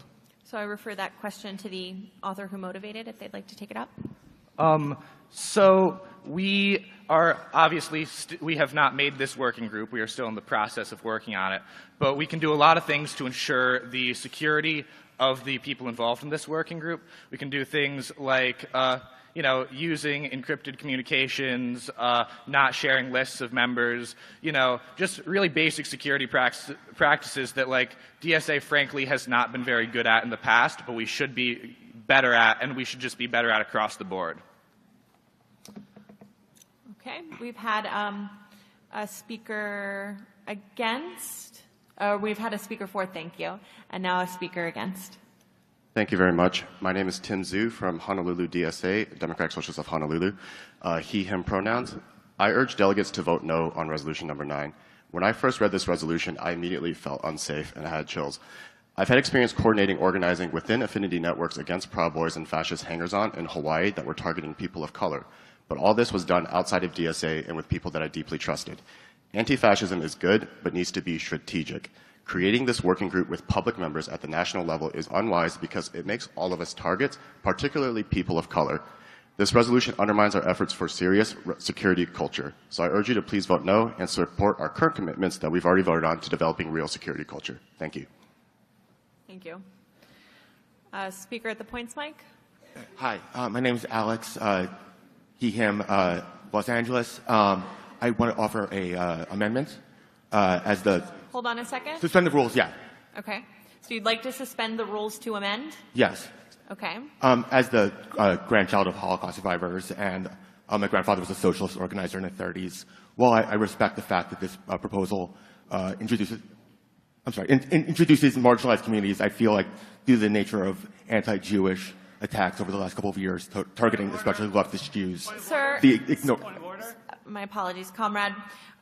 So this is not debatable at this point in time. We need to just get your motion on the floor. Motion to amend. So you've made a motion to amend. Do I need the specific? Point of order. Hold on a moment. Let me speak with the parliamentarian. Thank you. Yeah, a brief statement of what it is. Okay. So I need a very brief statement of what the content of the amendment would be. To introduce Jewish and Jewish identifying or historically Jewish members to the list of specific targets of right-wing violence and fascism. Hold on a second. Can you say it one more time and as slowly as you can? I need to write it down. Can you scroll down to the part where it focuses on LGBT section, if you can help with that? Lawrence, could you scroll down to the list of identities in the resolution? Yeah, people of color and LGBT color people. Okay, so yeah. As far as I understand it, your motion is very much out of order because it's you are proposing an amendment to the whereas language of the resolution, which is not operative in any way and will not be published after the convention. So it would Then not. I asked that it be included in somewhere, for the love of God. It won't be published after the convention. I don't care. It's important that this room understand that Jews are important too. And while we're a marginalized community, we are... Hold on a second. Okay. Hold on a second. If you would like to come back and make a substantive motion to add this language somewhere else in the resolution and to motion to suspend the rules to do that, that would be in order. But at this point in time, your motion is not in order. So I'm going to return back to debate. Could someone remind me, are we on a speaker for or against? Okay, I recognize the speaker for. Molly, she, her, Charlottesville, and I'm more of a meeting observer than a participant, so bear with me. Could you get a little closer sorry. to the mic? Very short. Whoa. Oh, yeah, you can just hold it if you want. Sorry. Oh, yeah, sorry. Yeah. Let me preface this by saying that whether or not this passes, this work is already being done and will continue to be done. This resolution, more than anything, must be the beginning of a culture shift in this organization. I've been the squeaky wheel on this issue for 2 years. I could use more time than we have listing chapters and individuals who've been infiltrated, threatened, and physically attacked by the entire spectrum of the right, from TPUSA nerds to Project Veritas to literal armed Nazis and Confederate militias. But that hasn't worked. That hasn't gotten through to the people who aren't ready to acknowledge that this is an existential threat that we all face. For too long, we've been allowing a narrative that pits electoralism and anti-fascism as opposite and incompatible types of work. As someone whose entire life is equally consumed by both, I don't understand this framing. I see these two kinds of organizing not just as complementary, but as manifestations of the same. Oh, did you count the time where I was struggling with the mic? It's not fair. They're manifestations of the same work. As we enter the election season, you'll hear people saying every Trump rally is a fascist rally, and they're right. And it's not just that. Whether you're campaigning for Bernie or your city council, you may well be campaigning against a candidate with explicit ties to violent far-right groups. U.S. Senate candidate Corey Stewart used campaign funds to pay members of the League of the South as consultants. If you're not familiar, this is a violent white nationalist group that got their start in the 90s stealing guns and explosives from army bases and whose members nearly beat DeAndre Harris to death in my neighborhood 2 years ago. But Corey Stewart is not an outlier. Members of neo-Nazi cells I monitor have run for school board in Indiana. They attend city council meetings in Kansas. They run restaurants in Maryland. They organize straight pride rallies in Boston. They're not just the very fine people who marched in my streets 2 years ago. They're your neighbors, your political opponents, rally attendees, and canvassers. If your electoral work isn't informed by the anti-fascist work of your comrades, you're putting your chapter in danger. Chapters across the country are already trying to figure this out alone and reinventing the wheel all over the country. The political landscape is shifting, and we have to work rapidly and do it together. People are rightly worried that this puts DSA in the crosshairs. It's too radical and it's a liability. The trouble is they already see you that way. Whether you're registering voters at the library or changing brake lights or holding a police line at a white nationalist militia rally, they see you the same. The name is enough. The label is enough. Your red shirt is enough. You are already a target. You can't shrink. Speaker, that's time. Sorry. We gave you an additional We don't all have the 20 luxury seconds. of shrinking away from this challenge. We gave the speaker additional time. Thank you. I see a speaker at the points mic. Yes, I think I have a question. I think that's a point of information is what Correct. questions are. The opposition to this proposal has raised a concern that having such an organization within DSA would endanger the members of it, but it's unclear to me whether such a membership list would be public. Like, is there anything in this proposal, like, saying that there needs to be a list of people involved in the anti-fascist thing, or is that just I don't know where that's coming from. Like, does it need to be public? So as far as I understand, so the question, the point of information that has been raised is, does the resolution have any requirements about a public list of members' names? I don't believe that it does. It would be wild to me if it did. That being said, however, I think the concern, if I'm understanding it correctly, is that we do keep internal organizing lists. Within DSA, those are, never intended to be public. I think the concern is about what measures would be put forward to keep such internal lists confidential. Thank you. Speaker against. Hi, my name is Joe. I use they, them pronouns, and I am from the Louisville chapter of DSA. I wish to give a brief trigger warning before I start. I'm going to mention some fascist violence that happened in my city. So, Louisville DSA, as some of you may know, was attacked by Proud Boys at one of our events. They pepper sprayed us. And I also want to specify that in light of that, I'm a trans person, I'm a non-binary person, I'm someone who's very much at risk of fascist violence.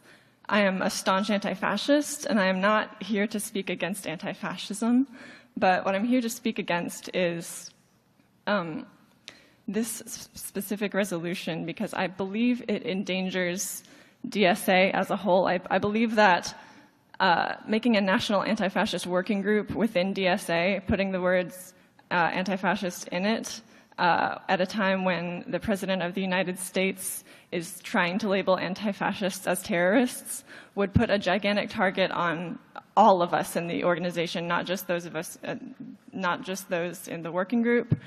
And there have been concerns raised about security. I understand that you would try to keep the list of members confidential, but there's no real mechanism to securely do that. I don't trust that it would be enabled to be hacked by fascists. They're already doxing us anyway. I think that this resolution poses a severe security risk to the organization as a whole, and I urge you to vote against it. Thank you. Speaker 4. Hello, my name is Austin Gonzalez. I'm an NPC candidate from Richmond, Virginia, DSA. I just wanted to fill you all in on a little bit of the background that the members of the Virginia delegation debated on when we were discussing this resolution, since anti-fascist work is really important to us. You know, I myself and a lot of my comrades were there on A12 in Charlottesville, and so this is very important to us. You know, we discussed a lot of the concerns as far as, you know, the legality, as far as the dangers that we might be putting ourselves in as an organization if we were to support this motion. The conclusion that we reached is that when members of Congress threaten to label Antifa a domestic terrorist organization, now is not the time to hide from that label. A failure to understand the importance of anti-fascist organizing is the type of attitude that has gotten DSA laughed out of leftist organizing circles in places like Virginia and elsewhere. I have seen too many good comrades leave this organization because of the culture in this organization regarding anti-fascist work. If people think hiding from that phrase will protect us from the far right or will protect us from Congress, you are wrong. They will continue to come after us regardless of the outcome of this vote. We isolate the other comrades doing this work when we hide from this because this threat is real. We cannot be alienating comrades who organize in challenging territory. And we need to think about a lot of the folks talking about this resolution. Comrades in the Pacific Northwest, comrades in Virginia, we deal with this issue. We need to trust our organizers on the ground that are facing the far right on a daily basis. Thank you. Speaker against? Brandon Ray Ramirez, he, him, DSA Los Angeles. So I think that what we need to do is we need to recognize the kind of organization that we want to be. We are a multi-tendency Big Tent organization, but we are a political organization. We have to identify what kind of actions we want to really be focused on. When we look at this resolution, the one thing I do like about this is providing resources and training to help chapters ensure security at their meetings. We need to have a security culture. That's very true. But when we start identifying ourselves as saying we're going to engage in anti-fascist organizing, that is now putting many of our members at risk. We're now saying that we are going to start engaging in ways that we are going to put members at risk directly, trying to go against and fight physically with fascist organizations. That's not something we should do. We are talking about, when we talk about a fascist government, we also have a surveillance government. We have a government that is surveilling us. And we also have a situation where we're talking about we are too white of an organization. I am in the Immigration and Justice Committee. We have members of our group who are undocumented. We have many of our members who are from a community that is frequently targeted, and we do not want this to be an unsafe space. We actively try and make sure that this is a safe space. We actively are recruiting members who are Black and Latino. We want to make sure that our group is as diverse as possible, and when we try and engage in this work, that is going to harm that. So I say we have got to vote against this resolution. It will make our work on the ground more unsafe and is not the right direction for DSA. Comrade calls the question. I see you have returned. Yes, and now is there some deliberation if we're going to let somebody do a friendly amendment before, just to keep things orderly. So we're going to have somebody speak first, but people know why I'm up here. So. Hello, my name is Storm St. Val, he, him pronouns. I'm from the Southern Maine DSA chapter in Portland. I would like to propose that we suspend rules and propose a friendly amendment because I am 110% pro on this resolution. However, I realize that I have privilege as a giant black guy who nobody's gonna F with for the most part. So I do worry about my comrades who are... I don't mean to interrupt you, Yes. but what is procedurally in order is to just get the motion on the floor. Okay. And what I need to do that is I've heard that you want to make a motion to suspend the rules, the purpose being to amend. The additional piece of information I need from you is a brief statement of the amendment. I'd like to amend the resolution so that we potentially remove the words anti-fascist from the name of the resolution. Okay, so the motion that's on the floor now is to suspend the rules, to amend the main motion, to strike the references to anti-fascist. Parliamentary inquiry. Hold on a second. Let me finish getting the motion potentially on the floor. As I understand, this is not debatable. No, it's not. There needs to be a second. Okay. So first is, Well, first I have a point, and then I have a question for the convention. The proposer of an amendment cannot declare whether or not it is friendly. So as of right now, I'm treating this just as an amendment because I have no way of telling right now if it's friendly. And there's no such thing. And there's really not such a thing on the floor of the convention. The second thing I need to know is there a second? Okay. The motion has been made and properly seconded. Is it debatable? This motion is not debatable, but I do see that there's a point of parliamentary inquiry. Go ahead. What is the voting threshold to suspend the rules to allow an amendment from the floor? 2/3. Point of order, I believe the voting threshold is a simple majority. I have the passage in Robert's Rules. It says, suspension of a convention standing rule. Any standing rule of a convention can be suspended for a particular specified purpose by a majority vote, even if the rule required a 2/3 vote for its adoption. Thank you. I'm going to let the parliamentarian respond.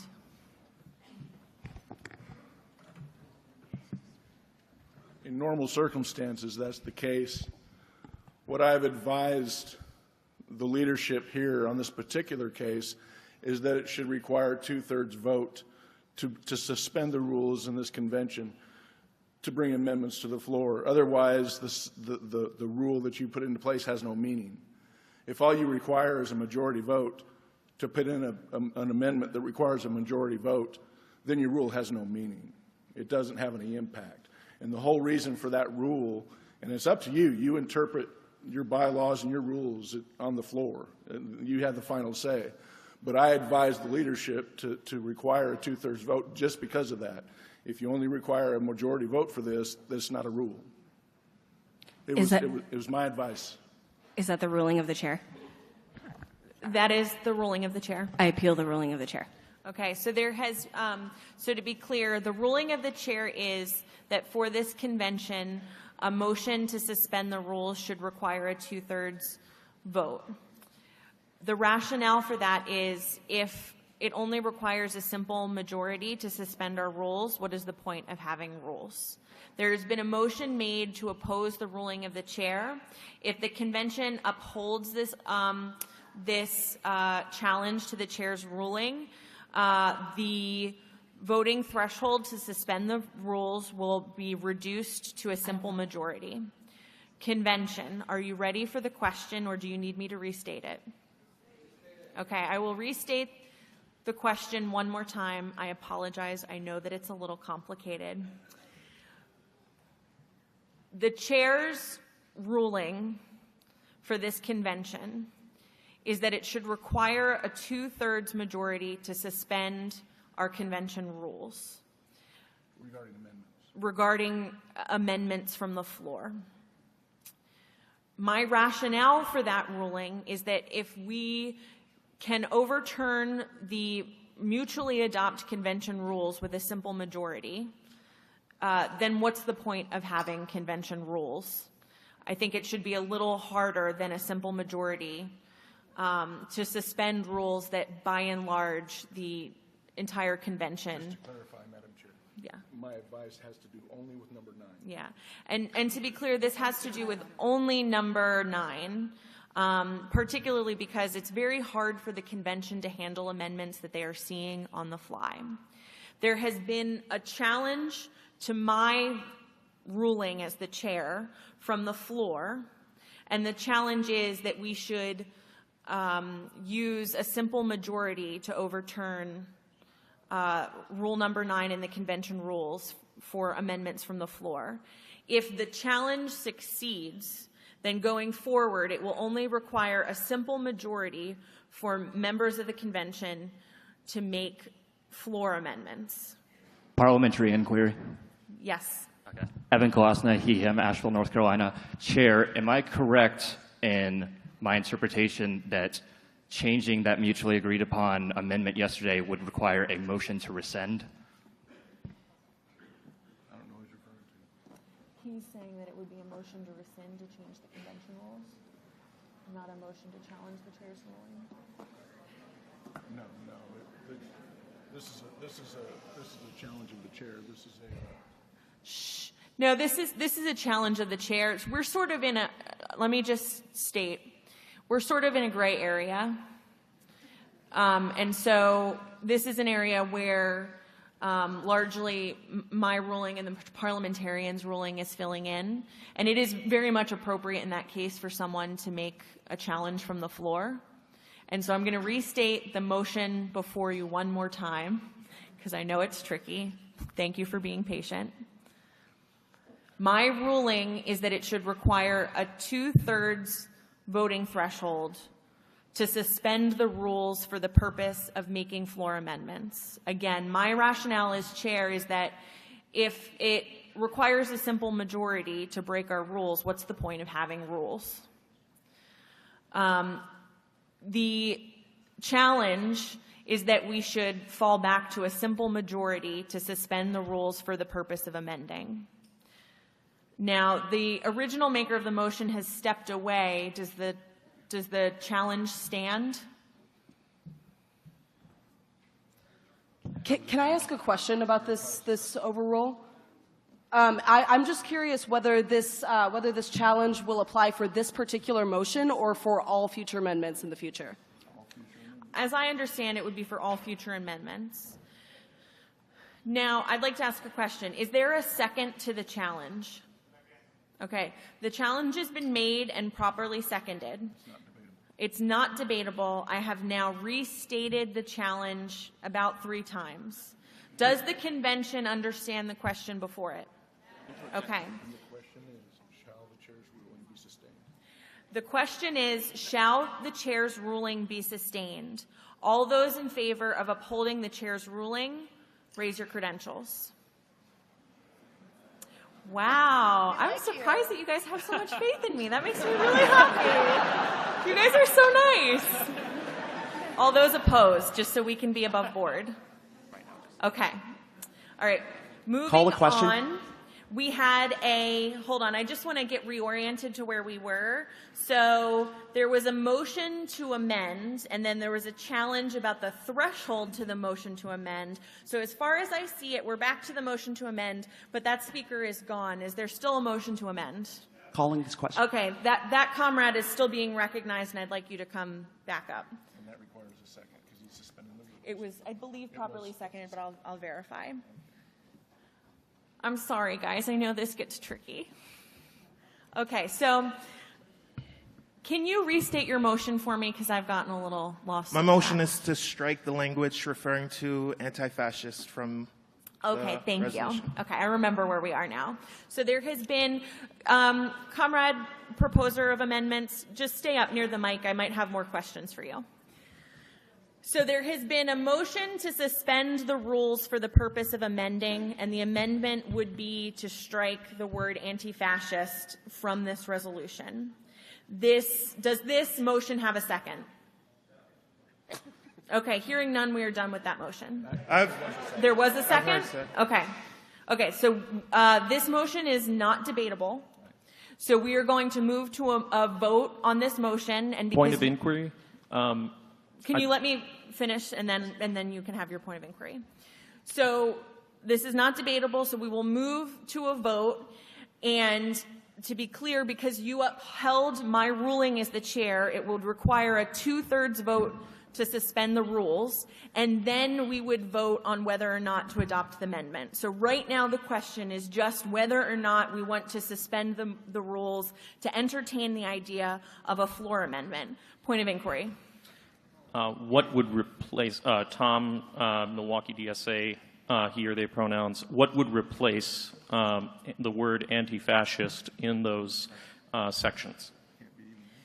So it really can't be answered yet because we haven't made, we have a general sense of what the amendment might be, but we do not have a particular amendment on the floor yet. So I'm just going to suggest that comrade amenders take that question into account as they are developing potential amendments. Okay, so again, this motion is not debatable, so we are going to move to a vote on the motion to suspend the rules for the purpose of amending this resolution. Convention, are you ready for the question? Yes. All those in favor of suspending the rules, raise your cards. Okay, this motion fails. Okay, I'll take the negative. All those opposed? Okay, this still fails. Sorry. Okay, we are now back to the main motion, but I do see a speaker with a point. Calling the question. Second. Thank you, Comrade calls the question. The motion, there's been a motion to call the question, and it has been properly seconded. This is not a debatable motion, so we will move to an immediate vote on whether or not to end debate. All those in favor of ending debate on resolution number 9, establishing a national anti-fascist and direct action working group. All those opposed to ending debate.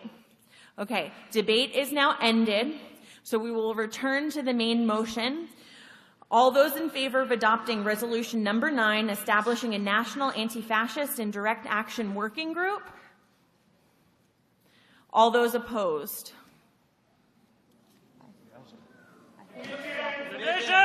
Okay, please, shh. We've asked for no yelling. You can come up to the mic. There has been a proposal for division. Hold on a second. I thought it was pretty clear. Okay. I would like to see the votes again. So I'm going to state the question again and ask you to vote again. All those in favor of adopting resolution number 9, raise your cards. Okay. All those opposed to adopting resolution number 9? It's too close for me, so I will uphold the request for a division. I just need a moment to get out the clickers and for our volunteers to assemble in the front. I have just a request that you really please keep your whispers to an absolute minimum. Whoa, okay, whoa. Mind-blowing moment. We're going to try electronically voting again, guys. So please remain as quiet as you possibly can. I know that it's really difficult to not have side conversations, but it helps me keep on track, which helps all of us keep on track. And so I'm going to communicate now with our wonderful tech manager, Rebecca, to get the online vote upheld. But I do see that there is a comrade at the points mic. Can I ask you a question? Does your point have to do with using the online tool? Partially. Okay, state your question. Hi, my name is Dania Lagos, she, her, New York City. I have a parliamentary inquiry about going into executive session during the rest of these votes because we have a lot of press here. We have a live stream that we don't have any control over. And I think it would be better OPSEC to go into executive session before continuing. I would like to confer with the parliamentarian for a moment. Thank you. So, I don't believe that there's a threshold. There's nothing about an executive session in the convention rules. What would be the threshold involved? Technically, you're not supposed to make that motion during a vote. Okay. After the vote, if they want to go into executive session, it's majority vote, it's debatable. Okay. So to that point of parliamentary inquiry about whether or not it would be appropriate to move into an executive session, unfortunately, that's not in order at this point because the purpose essentially of going into the executive session is to have the debate privately. We're now just moving to a vote, so we would have really missed what should have been discussed in executive session if that's what we were going to do. So at this point, I'm going to move forward with the vote. And after the vote, if for some reason somebody wanted to do that, it would be in order, but it's really, the purpose of the executive session is for the discussion. Thank you. Okay, so now I am going to confer with Rebecca, who I know can hear me, but I can't see her at the moment. Could folks who are in front of the tech table back there just part so I can have a clear line of sight with Rebecca? Sure. So right now we are setting up an electronic vote for resolution number 9, establishing a national anti-fascist and direct action working group. The question before the convention that we would use the online voting ballots for is just whether or not to adopt resolution number 9. And I'm going to wait and ask people to just keep the noise to a minimum. Rebecca, is it now in order for the delegates to follow this link and use the codes from your voting credentials to cast your votes? And a comment on process. What we are going to do is, it's 12:45 now. We have 15 more minutes in our agenda for voting. We're going to close at 1 so that we can go eat some lunch. I don't know about you, but my blood sugar's dropping, and you don't want a testy chair. So I think we should stick with that. And it will be in order for you to vote until 1 o'clock. And we will announce the results of this vote at the beginning of the next debate session.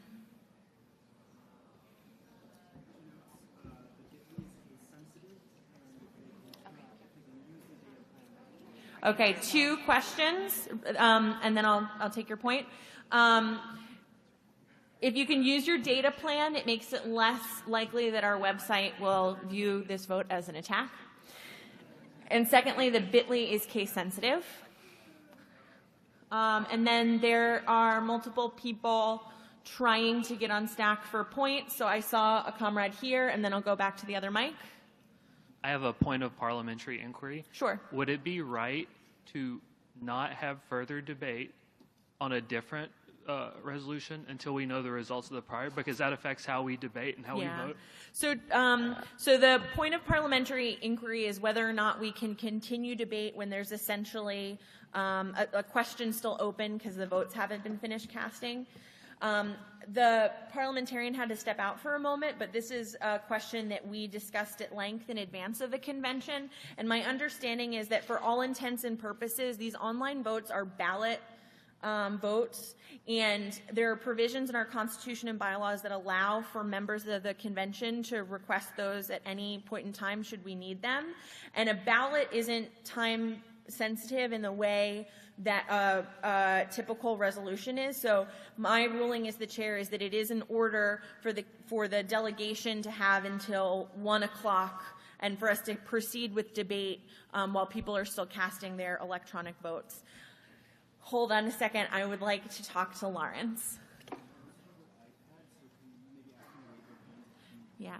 If you are unable, if you either do not have an electronic device with you at the moment, or people are starting to leave and to chatter, could we please try and keep the chaos in the room to a minimum? This is hard. This is the first time we're doing this, guys, but we want to get it right so we know whether or not we ever want to do it again. There are iPads on the sides of the room, and we have volunteers who can help get them to you if you need them. If you don't have an electronic device or yours isn't working, please go like this and someone will bring you one. And with that, I will recognize the comrade at the points mic. Please keep the volume in the room to a minimum. Hi, I'm Chow No from Austin DSA, she, they pronouns. I have a point of parliamentary inquiry, I think. Could you spell out both of the links like twice, just like slowly let us know the numbers and if it's capitalized and things like that? Sure. If anyone needs to stay seated. Okay. Thanks. I would be happy to. So there has been a request for me to spell out slowly and reference case sensitivity to these links. As far as I know, there should not be any capitals except in the bit.ly. So I'll clarify that when I get to the bit.ly. So I'm just going to do the bit.ly because who would want to type out something that long? So for the bit.ly, it is bit.ly/2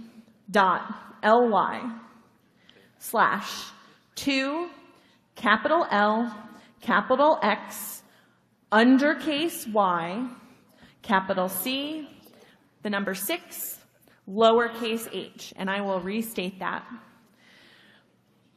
Undercase bit.ly/the number 2 capital L capital X undercase Y capital C the number 6 lowercase h.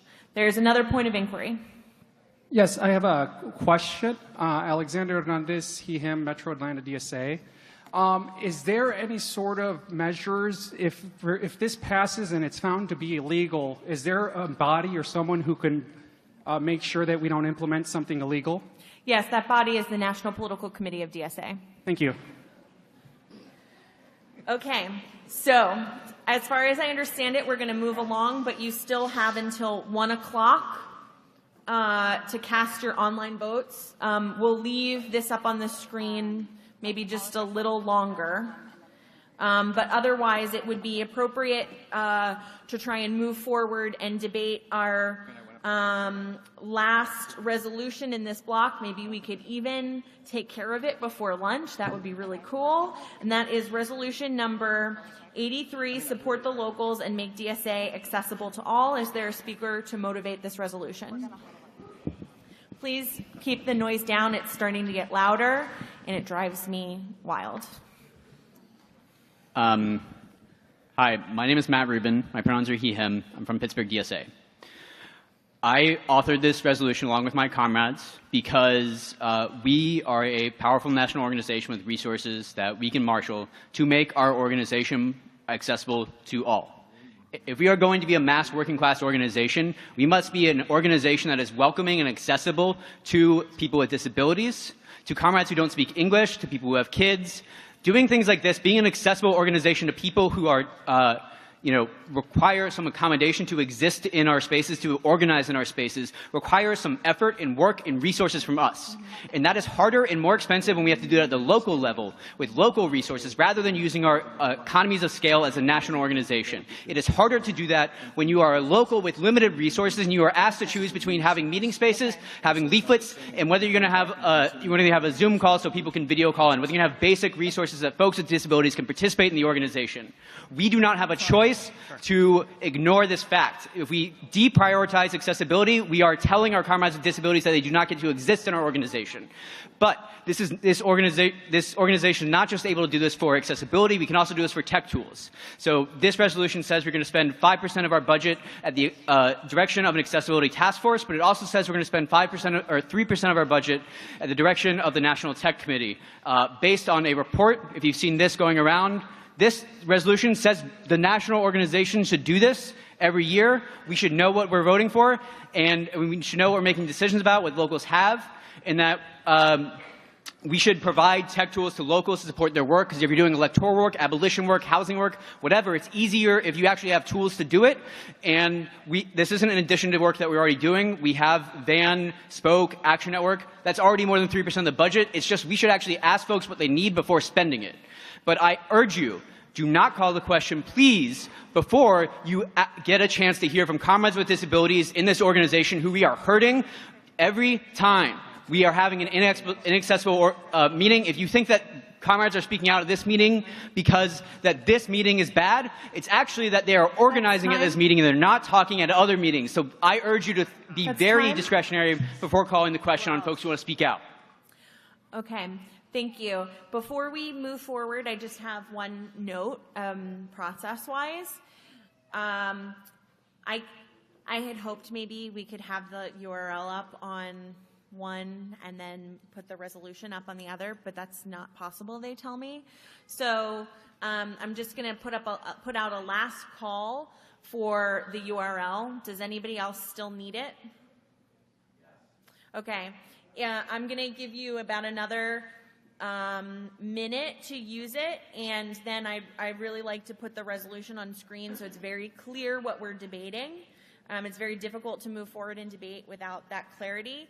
And so if you did not have a chance to fully cast your ballot yet and you still need the URL, please go like this so that a tech volunteer can help you, because they will still have it, okay? I saw someone take a picture with their phone. Oh, you could also, wonderful parliamentarian advises me, you could take a picture of it now with your phone.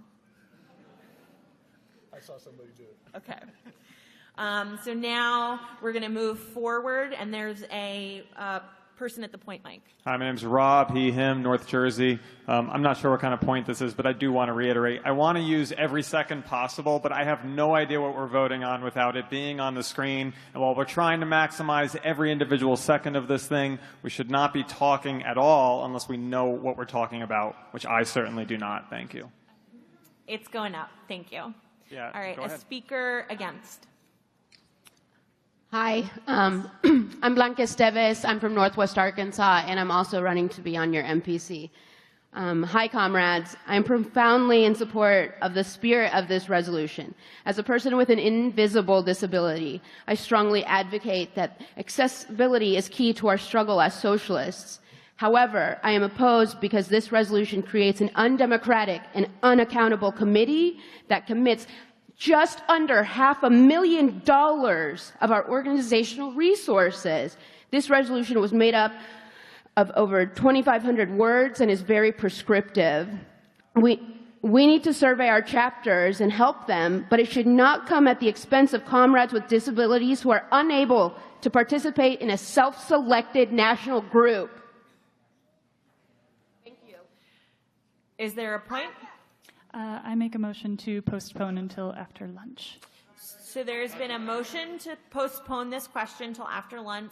I'm also going to treat that as, frankly, a motion to recess, in which case we would just pick back up where we've left in debate with a speaker for after lunch. It has been seconded. Can I just get confirmation that there's a second for a motion to recess? Wow. It's not debatable. Actually, a motion to postpone. Okay, hold on. Restrain yourselves. Thank you. This is debatable. Is there anybody who wants to debate the motion to recess? The motion to postpone. Or excuse me, the motion to postpone is debatable. Motion to amend the motion to distribute the link to the resolution so that people can actually read it. It's in the agenda. Which was sent to all delegates. They've been able. Okay, thank you. Okay. I'm not hearing anyone trying to debate. So the question before you is a motion to recess. All those in favor of recessing so we can eat some lunch? Well, Karl Marx bless you all. Is there anyone opposed? Okay, I have one final announcement before you scatter to the winds. I know that it's been a lively morning. It has also been a traumatic morning for some people as a result of the discussions, particularly around issues of sex work, but a bunch of other issues as well. For folks who need to have a space to process through conversation what they experienced this morning, the staff has provided one at Ainsley 1. And you can go there. Additionally, there are quiet spaces at Piedmont 7 and 8. Those would not be conversation spaces, but they are those that are accessible to just process on your own. And finally, we have had requests, and I would ask people to respect these, particularly on motions in which traumatization is likely.